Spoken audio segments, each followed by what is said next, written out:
नमस्कार मित्रांनो, आपल्या यूट्यूब चॅनलवरती तुम्हा सर्वांचं पुन्हा एकदा सहर्ष स्वागत। मागील काही दिवसांपासून अजित पवार गटाचे मंत्री धनंजय मुंडे हे चांगलेच अडचणीत आले आहेत।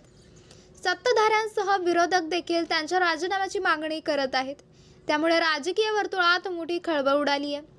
राजीनाम्याच्या मागणीवरून उपमुख्यमंत्री अजित पवार यांनी राजीनामा द्यायचा की नाही ते धनंजय मुंडे यांनी ठरवावं असे वक्तव्य केले होते। अशातच आता पुन्हा एकदा धनंजय मुंडेंच्या राजीनाम्यावरून राजकीय वर्तुळात विविध चर्चांना उधाण आली आहे। आज मुख्यमंत्री देवेंद्र फडणवीस यांच्या अध्यक्षतेखाली झालेल्या मंत्रिमंडळाच्या बैठकीकडे धनंजय मुंडे यांनी पाठ फिरवली। मुंडे यांच्या अनुपस्थितीमुळे धनंजय मुंडे आपला राजीनामा देणार का असा सवाल उपस्थित केला जात आहे। मत्सजोग या गावाचे सरपंच संतोष देशमुख यांच्या हत्या प्रकरणात धनंजय मुंडे यांच्या निकटवर्तीयांचा सहभाग असल्याचा आरोप होत आहे। यामुळे विरोधक देखील आक्रमक झाले आहेत। याच कारणामुळे सरकारवर दबाव वाढत आहे। इतकंच नाही तर अजित पवार आणि धनंजय मुंडे यांच्यावरही राजीनाम्याची मागणीवरून दबाव वाढत आहे असे बोलले जात आहे।